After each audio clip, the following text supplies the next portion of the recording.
minutes left.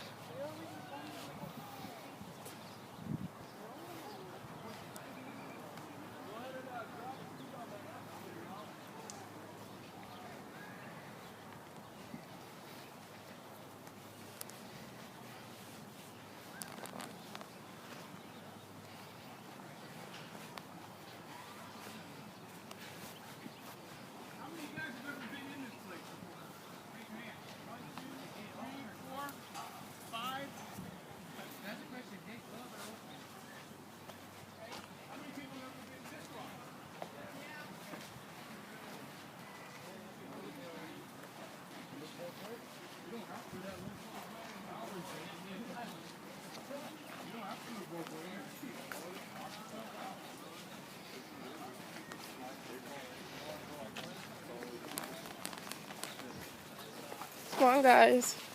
Come on, guys.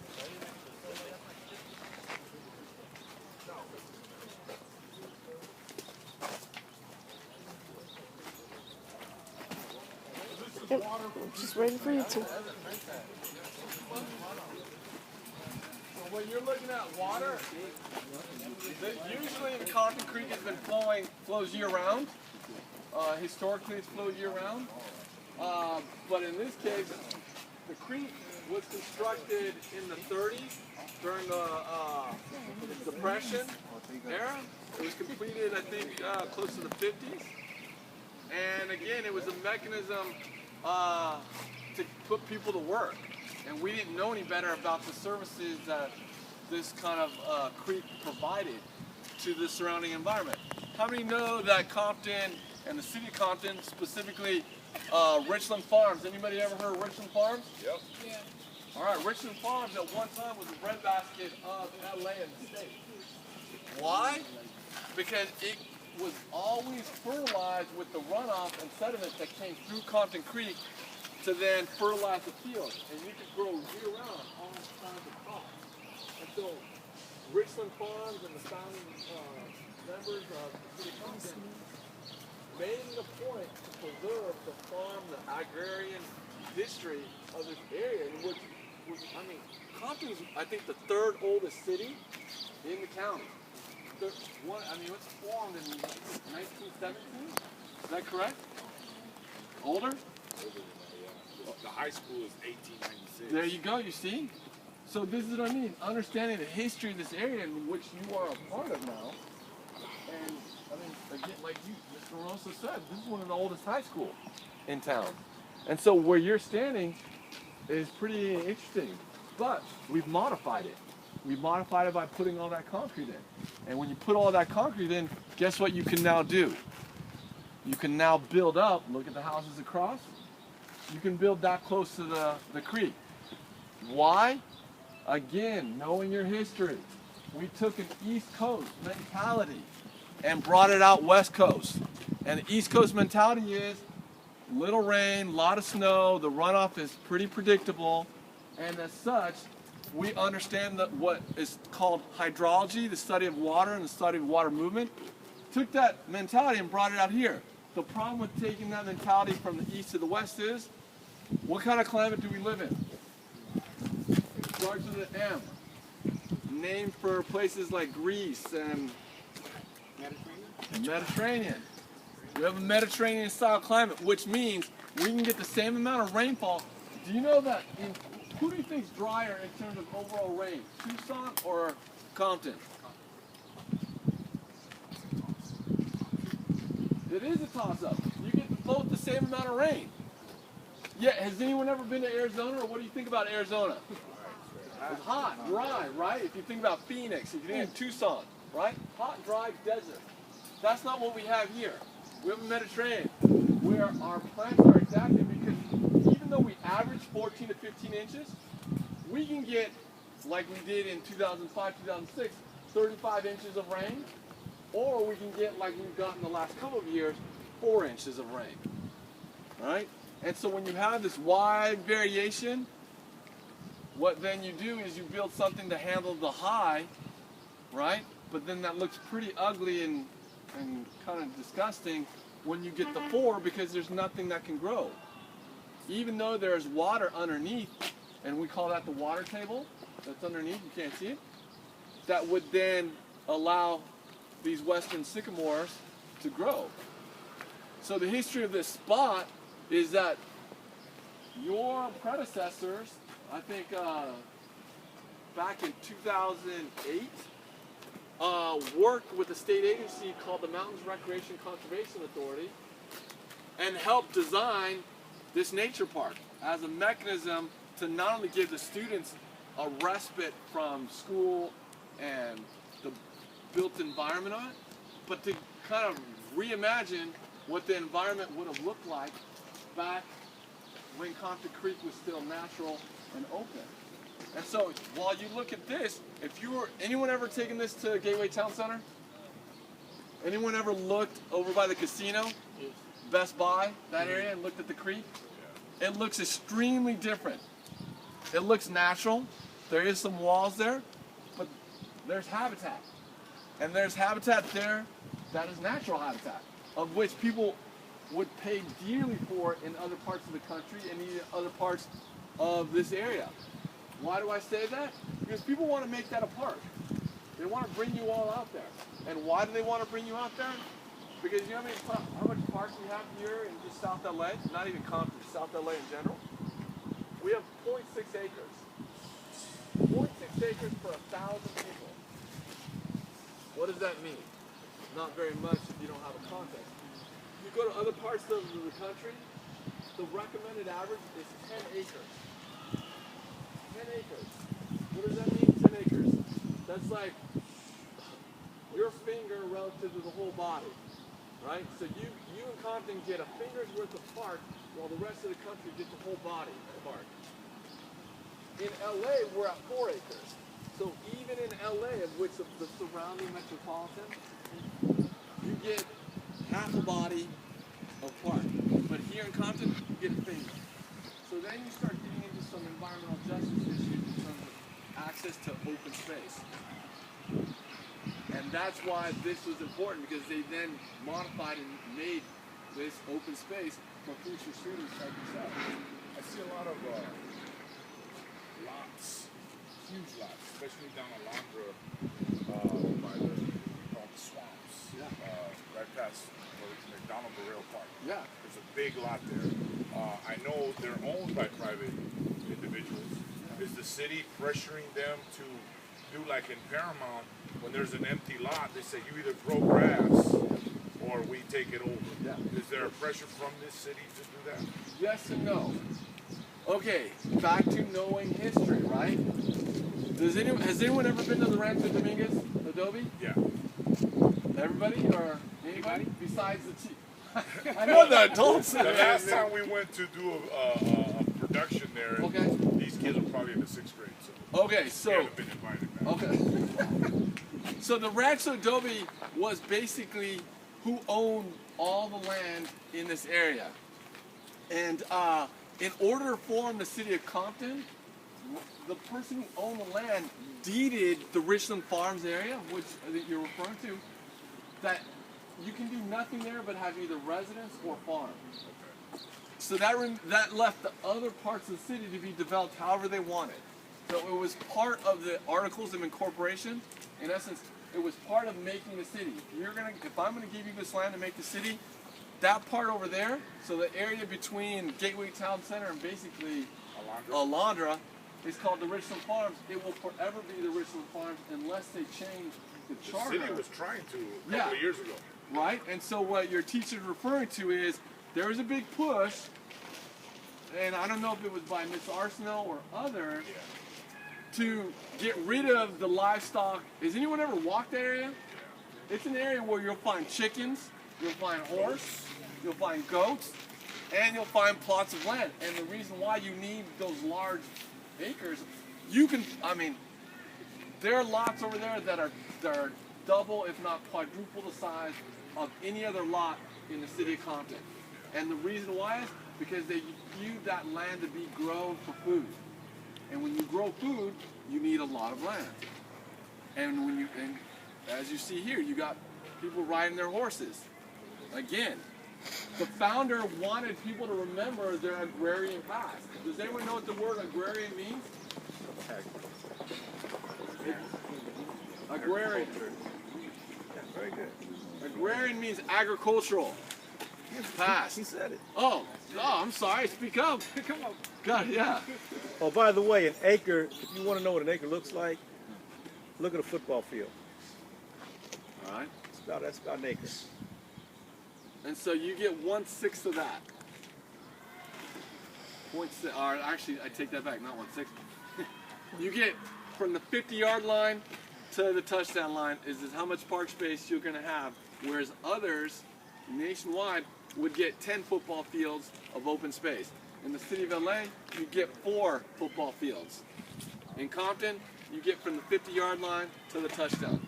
And so this is why it's critical that we look around and observe and see what is either right with our community, what is wrong, and then figure out what it is we can do to change that. And that's through storytelling and through action.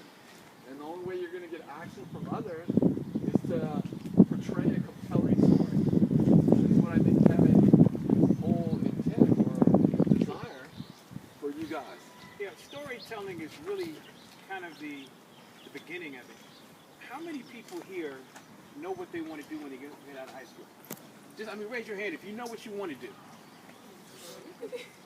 The ones of you who have your hands raised, keep them up, please. Well, raise them up so I can make sure I know what you want to do. Proud of that. When you want to get out. For those who don't have their hands up, who's a senior in this group? Is there a senior? Is there any seniors? Okay. Part of one of the things that I want to do is to help identify career paths for students who have an interest in what they want to do. They may not know how to get there, but if they have the passion and the interest, I want to see if I can identify those students so I can find people like this guy and some other folks that I know who are professionals, who hire and fire people. And if I can find people who have, one, a little passion, a little energy to say, hey, I am interested in somebody investing in me, I want to know those people.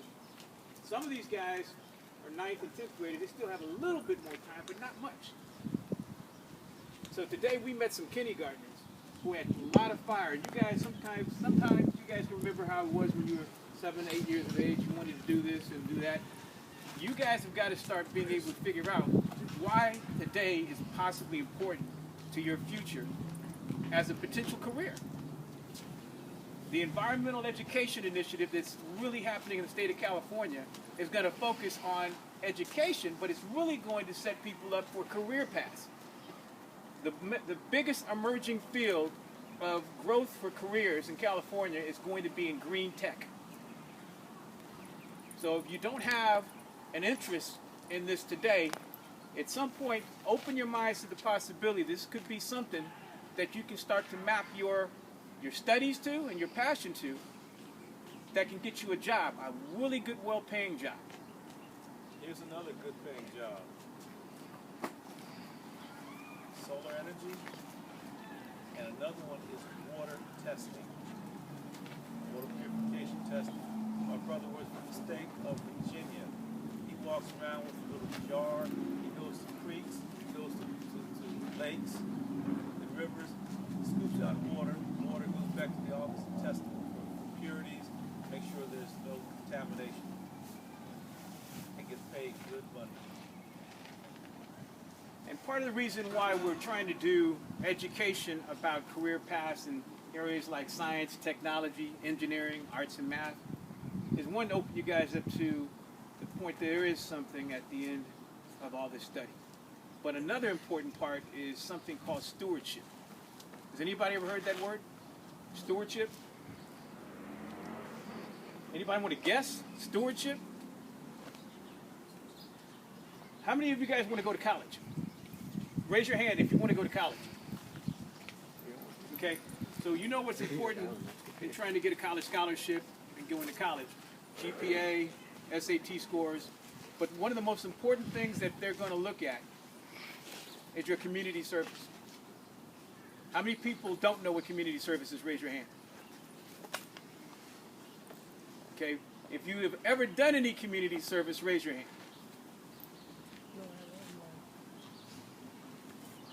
So is there anybody that wants to go to college that's never done any community service? Okay?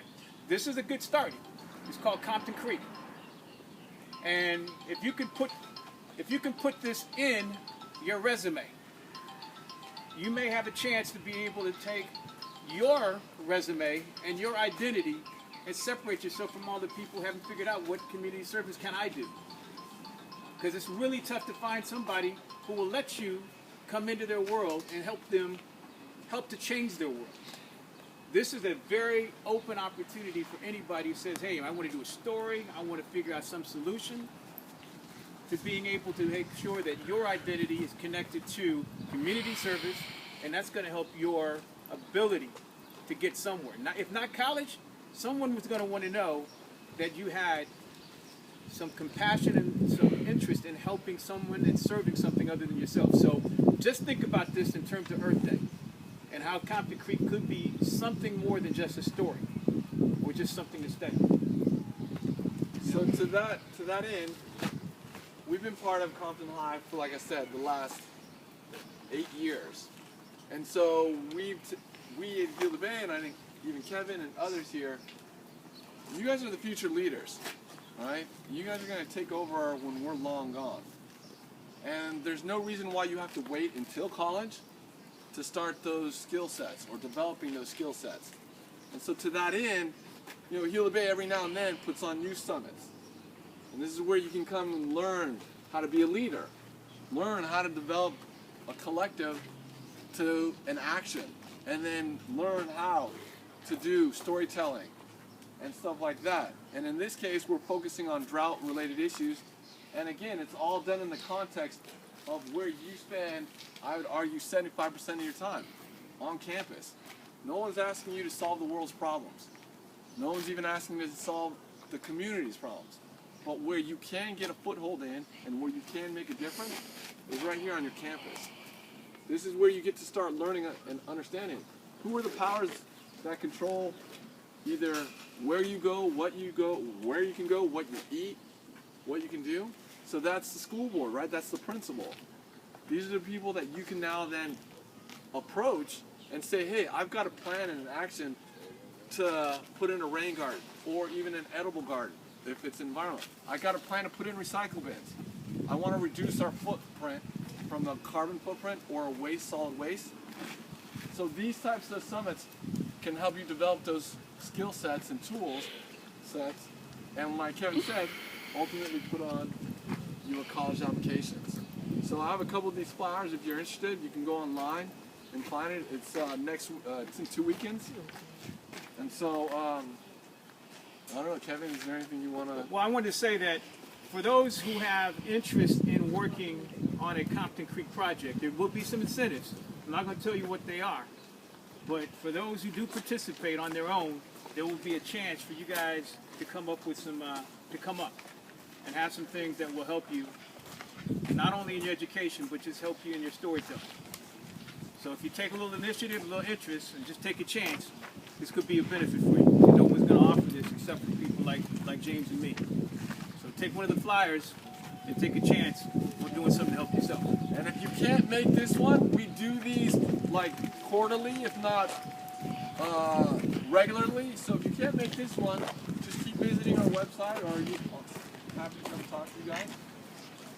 And thank you for coming out. Thank you for taking the time. It's that screen.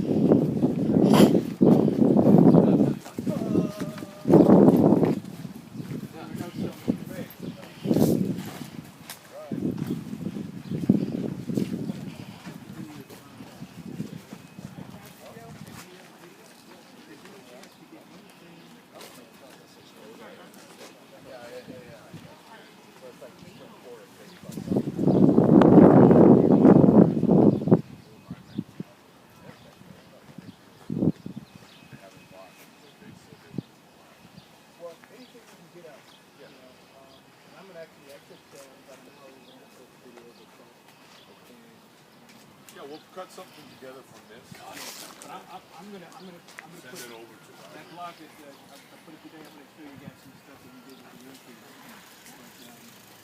how this is all gonna clear down for the problem is that we're gonna have a kind of party. Pizza party, like your kids. Not to just say, So yeah, the like, kids that got here, they're gonna figure out who got here. Yeah, I know. they have any more flyers? Oh, James Alameda. Oh, hey, thank you so much. You were talking about Richland Farm, right? Yeah. No, what I'm talking about is past Oh, Central. Alondra going, is it on the right-hand side? side. Yeah, they wanted to build a park. Yeah, absolutely. That'll be a huge park Yeah. right there. No, and not that the city has intended was to put a park there. It's just dry vegetation, and Yeah. Actually, I want to say it's publicly owned. I hope so, man. That would be awesome, Yeah. man. Yeah, I know what you're talking about because they had actually put in for a state grant to put in a park, and they wanted to put in the water features. That would be a great 'Cause park it sits with at the end of- aquatic center. I mean, there's plenty of room there. Yeah. Because I think it reaches Oh, all it the way goes all the way to Redondo Beach the Boulevard. yeah, where the transmission line comes. Yeah. Yeah.